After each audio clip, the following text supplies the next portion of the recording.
It's time for Rabbi Minkowicz's Weekly Torah Lesson, a place where life's most difficult questions are answered. Here with his spiritual perspective and insight, Rabbi Minkowicz.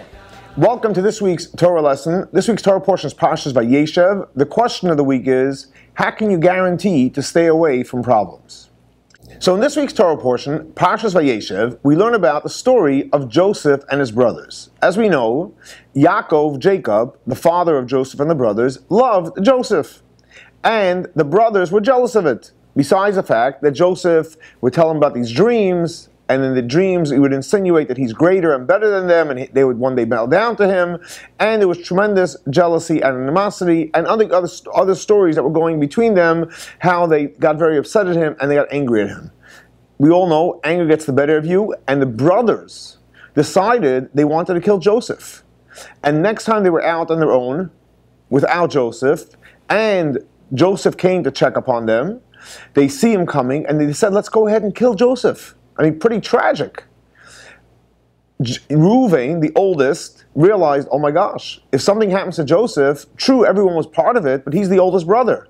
So he decided if he went and told them, let's not kill him, they might kill him too. So he went ahead and he softened it up a little. He says, listen, what do we gain by killing him? Let's go ahead and sell him. Sure enough, when Joseph came, they took off his special garment that he had, that his father gave him, and for temporarily, until they were able to sell him, they threw him into a pit.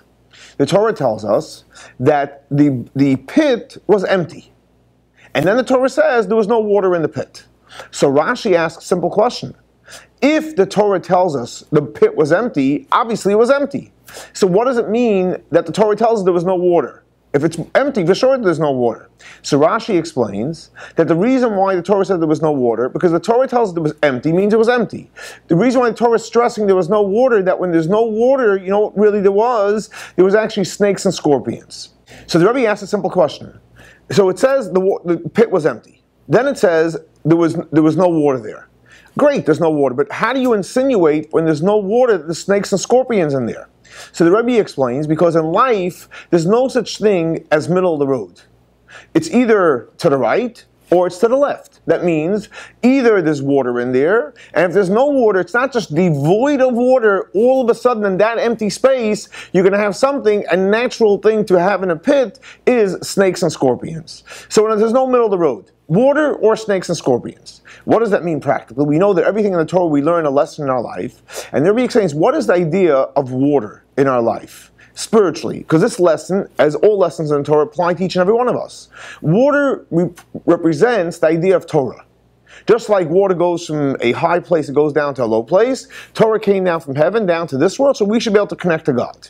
So in other words, Torah is what gives us our life force, and Torah is what gives us the opportunity for us finite human beings to connect to the infinite God. How do we stay connected to God? Through studying Torah. But how do we remain connected to God, that we're constantly going to study Torah? So there's a key ingredient. In order to be able to study Torah and be connected to God through studying Torah, a person has to be humble. When a person is humble, then you'll naturally study Torah, and if you'll naturally study Torah, you'll be connected to God. How do we see that humility is a key ingredient in studying Torah? Because one of the requirements for studying Torah, it says you have to say it with your mouth. And the mouth, spiritually, is the idea of bitul, which is humility, because the mouth doesn't have any real value on its own. It shares thoughts from the mind, from the heart, etc. So the mouth is the vehicle of humility, and the way you study Torah is actually by saying it. Because if you look at a Chumash or a Mishnah and Talmud, you don't say the words, you're not studying Torah. You're looking at something. Studying means you're actually saying the words. So when a person is humble, and how do you practice humility in studying Torah? By saying the words, then you're connected to what? To studying Torah. What happens if, God forbid, a person's not humble? You're the opposite of humility. You're arrogant. And we know it says in the Talmud that when someone's arrogant, God says, I and you cannot be in the same place. So in other words, if you want to be connected to God always, how do you do that? By studying Torah. And how do you ensure that you make sure you study Torah always?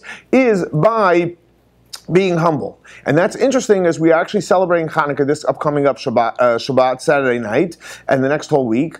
And one of the main ideas of Hanukkah was that they wanted to lahashkicham, they wanted us to forget Torah Secha. Not Torah, but God's Torah. They didn't mind that we study Torah. Torah is interesting, a lot of stories, a lot of depth, a lot of ideas. But what the issue would bother them was that what bothered the enemy is that we studying God's Torah. In other words, the fact that we were humble and we were willing to pay respect, that whose Torah is it? It's God's Torah.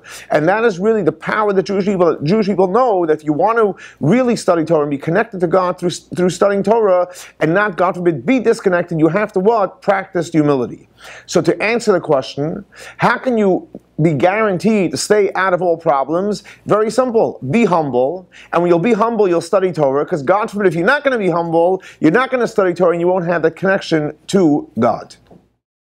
This week's Torah lesson is in memory of Baruch ben Aryeh Leib and Shlomo Ben Yosef. May their souls be elevated for the Torah that we're studying in their memory.